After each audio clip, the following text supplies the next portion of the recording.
This right here is the Vevor tubing bender kit, and they did send it over in exchange for this video. And I'll be honest, when we first got it, my dad was kind of like, there's no way that this is going to bend much of anything, but let's give it a shot. So he actually found this rod right here. It is aluminum, and he put it in the bender. He figured out what size the tubing was, or the pipe was, and then he put it right in there, and lo and behold, it actually bent it. So he was very surprised. He then got a stainless steel rod, which you can see is a much bigger. It did take a little bit of brute force to bend that one, but it actually bent it. It does come with a bunch of different size dies, from really small stuff up to bigger tubing, so you're not stuck trying to make one size work for everything. The ratcheting handle is nice too, especially if you're working in a tighter space. You don't need a ton of strength to get a smooth bend.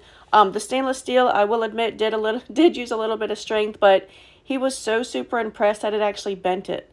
It just feels really solid, like something he'll keep grabbing anytime he's messing with any kind of pipes or lines, plumbing projects, even automotive stuff. It's nothing fancy, but it just does what it's supposed to do, and it saves a lot of frustration. My dad is really impressed with this tool. We know you will be too, and I hope this video helps.